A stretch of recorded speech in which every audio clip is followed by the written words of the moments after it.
تو یہ اسپرشن ایک لیڈر کے اوپر ڈالے کہ جس کو قومی لیڈر نہیں ہونا چاہیے، میرا خیال ہے کہ اس آدمی کو اپنے گریبان میں جھانک کے تو ڈوب مرنا چاہیے، جس نے بھی یہ مظہر برلاس کے کالم کا سہارا لے کے یہ پروپیگنڈا کرنے کی کوشش کی ہے۔ اس میں یہ ہے کہ آف دا ریکارڈ اگر مظہر برلاس صاحب سے یہ بات ہوئی تھی تو میرا خیال ہے مظہر صاحب کو بھی تھوڑا ذمہ دارانہ رویہ رکھنا چاہیے تھا، کیونکہ جب لیڈرز کوئی آف دا ریکارڈ بات کرتے ہیں اور ایک پاکستانی سے ہی کرتے ہیں اور سمجھتے ہیں کہ یہ قابل اعتماد آدمی ہے، تو پھر اس کو وہ باتیں پبلک میں نہیں لانی چاہیے، کیونکہ وہ خود بھی میں سمجھتا ہوں کہ اس لیڈر کا اعتماد توڑ رہا ہے جس نے اس سے بات کی تھی۔ اب مظہر صاحب کو اگر انہوں نے کہا کہ مجھے شہزادہ نے کہا کہ آپ ہم نے ایران پہ حملہ کرنا اور آپ اس کے ساتھ ہمارا ساتھ دیں، تو مظہر صاحب کو بھی یہ پبلک میں بات نہیں لانی چاہیے تھی، کیونکہ ایک ذمہ دارانہ آدمی کے لیے اس کو بھی سوچنا چاہیے کہ اس سے یہ بات تو اتنی کوئی بڑی نہیں ہے، لیکن کوئی ایسی بات ہو بھی سکتی ہے جس سے ملک کا نقصان ہو، تو آپ کو پبلک میں لانی نہیں چاہیے۔ تو یہ بھی میں سمجھتا ہوں کہ درست نہیں ہوا۔ اب جہاں تک اس بات کا تعلق ہے کہ پاکستان صلح صفائی کا، یہ ہمیں سب کو پتہ ہے۔ اس زمانے میں جب یہ ہوا تو عمران خان نے ایران کا دورہ کیا اور ایران جا کے تو ان سے صلح صفائی کی بات کرنے کی کوشش کی، اور یہ عمران خان نے اعلان کیا تھا کہ ہم ایران کے ساتھ معاملہ فہمی کرانے کی کوشش کر رہے ہیں اور ہم چاہتے ہیں کہ دونوں ملک آپس میں بیٹھیں، بات چیت کریں، ہم اس کے لیے کوشش کر رہے ہیں۔ ایران کا دورہ بھی کیا، فوراً اس کے سعودی عربیہ کے بعد آتے ایران کا دورہ کیا انہوں نے۔ یہ چیز جو ہے وہ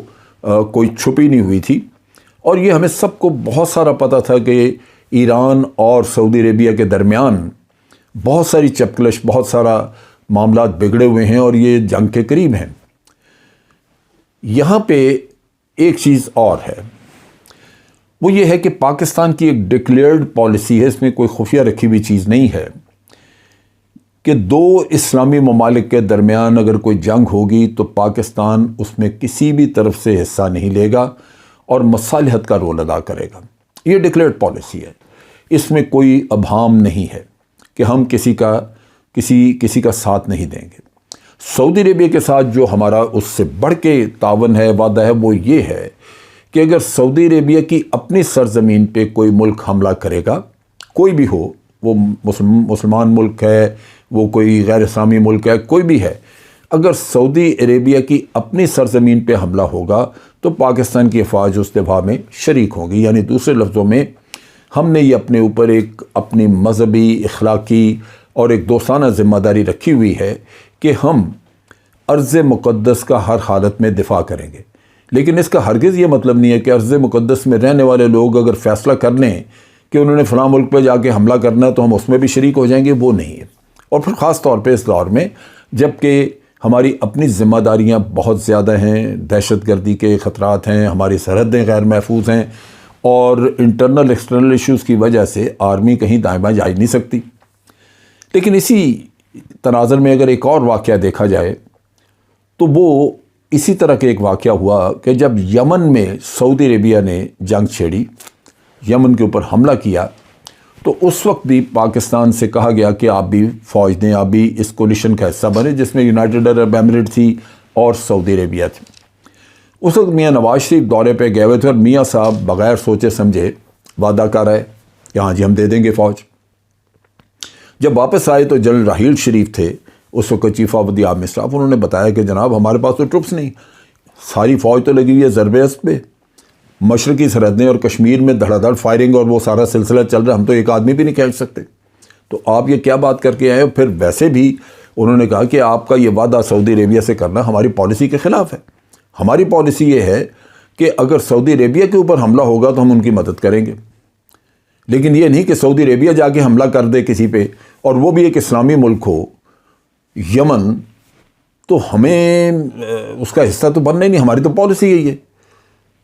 تو پھر میاں صاحب اپنے ساتھ لے کے گئے راحیل شریف کو وہاں جا کے یہ مسئلہ سمجھانے کے لیے، لیکن اس پہ بھی بات ٹلی نہیں، آپ کو اپنی پارلیمنٹ میں جانا پڑا، اور پارلیمنٹ نے پھر یہ ریزولوشن پاس کی کہ ہم یمن کی جنگ میں حصے دار نہیں ہوں گے، ہم اس میں پارٹیسپیٹ نہیں کریں گے۔ یہ پبلک میں آ کے بات کی گئی، یہ پارلیمنٹ میں ڈیبیٹ اس پہ ہوئی، صرف اس وجہ سے کہ میاں صاحب جا کے وہاں پہ وعدہ کر رہے تھے۔ تو یہ وہ چیز ہے جو کہ آپ یوں کہہ لیجئے کہ ایک ڈکلیئرڈ پالیسی اور آپ اس کو فالو کر رہے ہیں۔ عمران خان یہ بتاتا نہ بتاتا سب کو پتہ ہے کہ ہمیں جب بھی سعودی عربیہ یا کوئی بھی ملک ہم سے مانگے گا اس معاملے میں مدد، تو ہم یہ نہیں کر سکیں گے کہ ان کے حملے میں کسی جگہ شریک ہو جائیں ان کے ساتھ، خاص طور پہ جب اسلامی ملک پہ کر رہے ہیں۔ لیکن ہم سعودی عربیہ کی ارض مقدس کا دفاع کرنے کے لیے ہر وقت تیار ہیں۔ اب بات یہ ہے کہ یہ چیزیں ہوتی کیوں ہیں؟ ہوتی اس لیے ہیں کہ ہم ہر دفعہ سعودی عربیہ کے پاس جاتے ہیں کہ ہمیں مدد کرو، ہمیں پیسہ دو، ہم یہ کرو وہ کرو۔ یہ سارا مسئلہ یہی ہے کہ جب آپ مالی اعتبار سے اتنے کمزور ہیں کہ صرف قرضوں پہ جیتے ہیں، اور یہ ساری تباہی اب ہوئی ہے، یہ ہمارے ملک میں پچھلے 25 سال میں جو کچھ ہوا ہے اس کی وجہ سے ہم یہ برباد ہوئے پڑے ہیں۔ تو یہ جو چیز ہے، یہ اگر آپ روزانہ کی بنیاد پہ لٹے پھٹے سعودی عربیہ پہنچیں گے، وہ آپ سے اس طرح کے مطالبات کریں گے، آپ کی کمزوری دیکھتے ہوئے، آپ کی ولنریبلٹی دیکھتے ہوئے۔ یہ نہیں ہونا چاہیے۔ میں ایک چیز آپ کو عرض کروں، سعودی عربیہ میں تیل نکلا ہے تو ان کے پاس پیسہ بہت آ گیا، لیکن مجھے وہ دن یاد ہیں پاکستان بننے کے بعد 50 کی دہائی میں، 60 تک، 62 تک، پاکستان سے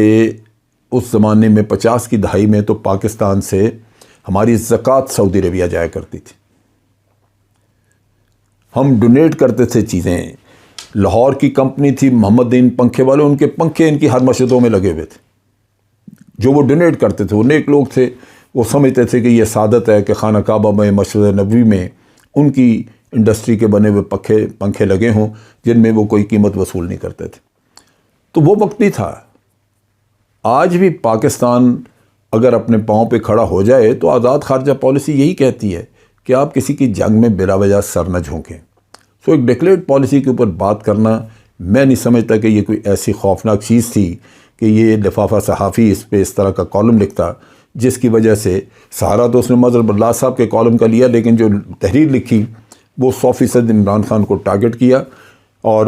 یہ اگنور کر دیا کہ جو دوسرے لیڈر ہیں وہ اس سے بہت بہت بڑی نقصان دہ قسم کی ریاست کے بارے میں سازشیں اور باتیں کر چکے ہیں، ریاست پاکستان کے بارے میں، جو حقیقتاً ناقابل معافی ہیں۔ اب تک کے لیے اتنا ہی۔ افواج پاکستان زندہ باد، پاکستان پائندہ باد۔